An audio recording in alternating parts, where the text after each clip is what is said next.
Temos então a hermenêutica estruturalista fenomenológica de Paul Ricoeur. Que ele traz? Ele tenta trazer uma posição conciliadora entre a compreensão e a explicação, né? Ele traz então ele tenta conciliar um modelo dialético, um modelo, né, de interpretação, de discussão, que compreenda a verdade como desvelamento e a exigência crítica representada pelos métodos das ciências humanas.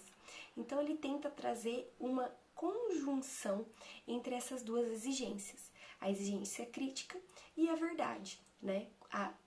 O encontro da verdade dentro daquele objeto da interpretação. Então ele traz uma estrutura circular de interpretação, né?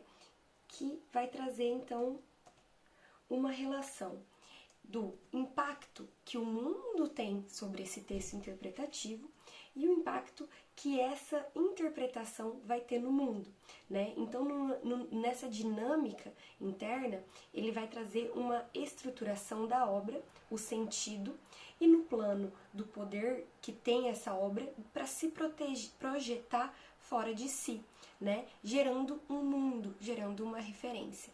Então, esse círculo interpretativo é a característica marcante desse autor, que vai trazer, então, essa forma de pensar, de se construir um pensamento para que se compreenda aquele texto, aquele objeto interpretativo. Então, a hermenêutica, para esse autor, a hermenêutica ela tem a ver com textos simbólicos de múltiplos significados, né? Discursos textuais que podem configurar uma unidade semântica, assim como os mitos, né? Que podem ter um sentido mais profundo.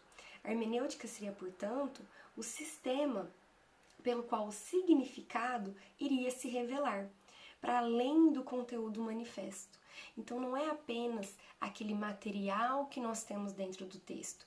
A partir da hermenêutica, consegue-se tirar aquele véu que está escondendo esses sentidos mais profundos e acessar essas compreensões, esses pontos escondidos ali dentro daquele texto, ali dentro daquele objeto. Então, você gera, com a interpretação hermenêutica, você gera um impacto desse texto, você projeta esse texto no mundo real, ao mesmo tempo que compreende as suas raízes e os pontos interpretativos, os pontos significativos dentro desse próprio texto, tá? O autor ainda fala que a palavra é como se fosse uma troca entre o sistema e o ato, entre a estrutura e o acontecimento. Então, ao mesmo tempo que depende da estrutura, depende também do ato e do acontecimento. Então, a palavra não é apenas um objeto vazio, ela vai ter essa relação de dependência e importância na estruturação do pensamento, na estrutura dessa interpretação. Por fim, então, para a gente terminar, estou tentando reduzir aqui os nossos comentários, a hermenêutica crítica de Jürgen Habermas. Habermas, eu acho que todo mundo aqui já deve ter ouvido falar ou vai ouvir falar em algum momento aí da faculdade. E ele traz, então, a hermenêutica crítica, que procura as causas da compreensão e da comunicação distorcidas que atuam acoberto de uma interação aparentemente normal. Então ele tenta compreender o que está por trás daquela interpretação inicial, por trás daquela ideia inicial daquele texto.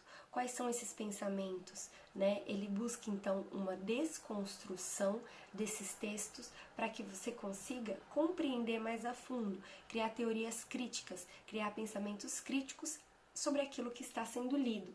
Então ele vai sintetizar esses processos explicativos, esperando que seja possível demonstrar aos agentes sociais, né, a razão de pensarem o que pensa.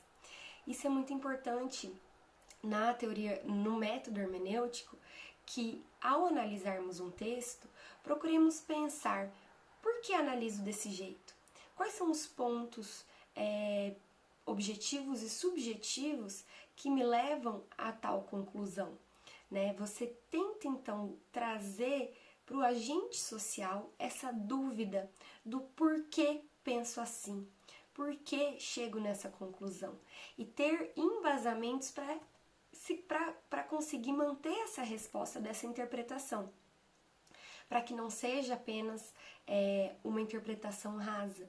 Então, uma interpretação mais profunda exigiria um questionamento de si mesmo, como agente interpretativo, como agente social, do porquê essas motivações, porquê esses pensamentos, porquê essas conclusões, quais os fatores que levam esse agente, então, a chegar a essa conclusão.